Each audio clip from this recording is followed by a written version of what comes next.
সাংবাদিক বন্ধুগণ যেন মালিকের চাকরি না করে, বিবেকের চাকরি করে। ৩২ দফাতেই প্রতিশ্রুতি দিয়েছি এদেশের গণমাধ্যমের পূর্ণাঙ্গ স্বাধীনতা নিশ্চিত করব। আমাদের ইশতেহারেও সেই কথা বলা আছে। গণমাধ্যমের জন্য আলাদা সংস্কার কমিশন করে সে সমস্ত রিপোর্টের ভিত্তিতে আমরা প্রয়োজনীয় ব্যবস্থা নেওয়ার অঙ্গীকার করেছি। ইতিমধ্যে একটা গণমাধ্যম সংস্কার কমিশন গঠিত হয়েছিল অন্তর্বর্তীকালীন সরকারের সময়, তারাও রিপোর্ট দিয়েছে। সেই রিপোর্টগুলোও আমরা পর্যালোচনা করব ইনশাআল্লাহ।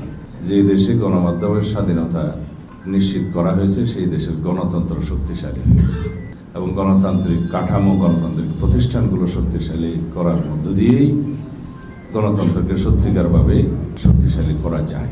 এই গণতান্ত্রিক কাঠামোর, রাষ্ট্র কাঠামোর গণতান্ত্রিক সংস্কারের মধ্য দিয়ে একটি সংস্কারকৃত বাংলাদেশ, যার শহীদের স্বপ্ন ছিল, সেই বাংলাদেশ প্রতিষ্ঠার জন্য আমরা প্রতিশ্রুতিবদ্ধ।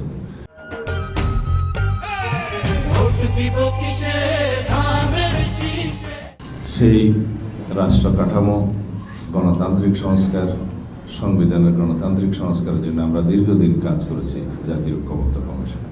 এরপরেও জাতীয় সংসদে, আগামী জাতীয় সংসদে ইনশাআল্লাহ এই বিষয়ে আরও বিস্তারিত আলোচনার মধ্য দিয়ে গণমাধ্যমের সত্যিকার স্বাধীনতা নিশ্চিত করা হবে। পৃথিবী এখন ডিজিটালাইজড পৃথিবী। এই পৃথিবীর সমস্ত তথ্য আদান প্রদান মুহূর্তের মধ্যে সারা পৃথিবীতে ছড়িয়ে যায়। সুতরাং আমাদেরকে অত্যন্ত সাবধানতার সাথে কাজ করতে হবে যাতে করে আমরা দেশের সম্মান সারা বিশ্বে সমুন্নত রাখতে পারি। আমাদের গণতান্ত্রিক ব্যবস্থাকে সুদৃঢ় করার জন্য গণমাধ্যমের ভূমিকা অত্যন্ত গুরুত্বপূর্ণ।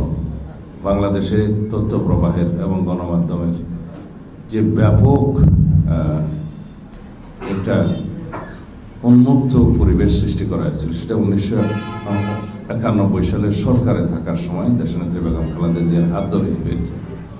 ইলেকট্রনিক মিডিয়ার দ্বার অবারিত হয়েছে, গণমাধ্যমের জন্য অবারিত সুযোগ সৃষ্টি করা হয়েছে। তারপরে ধীরে ধীরে এই গণমাধ্যম বিকশিত হতে শুরু করে। কিন্তু আমরা দেখতে পেয়েছি বিগত 16-17 বছরের ইতিহাসে গণমাধ্যমের ভূমিকাও অনেক ক্ষেত্রে দলীয়করণকৃত ছিল। সেটা খুবই দুঃখজনক, যার কারণে আমাদের গণতান্ত্রিক ব্যবস্থা হোঁচট খেয়েছে। সুতরাং আপনাদেরকে লক্ষ্য রাখতে হবে যাতে গণমাধ্যমের ভূমিকাটা এরকম হয় যেন গণমাধ্যমের লক্ষ্য থাকে দেশের স্বাধীনতা, সার্বভৌমত্বকে সুরক্ষিত রাখার। গণমাধ্যমের যেন লক্ষ্য থাকে যাতে দেশের গণতন্ত্রকে সুরক্ষা দেওয়ার। এবং বিভিন্ন সমাবেশে সাংবাদিক বন্ধুদের এবং যারা সংবাদপত্রের এবং গণমাধ্যমের মালিকদের সমিতির বিভিন্ন সমাবেশে বা আলাপ আলোচনা আমরা যেটা বলে থাকি যে সাংবাদিক বন্ধুগণ যেন মালিকের চাকরি না করে, বিবেকের চাকরি করে।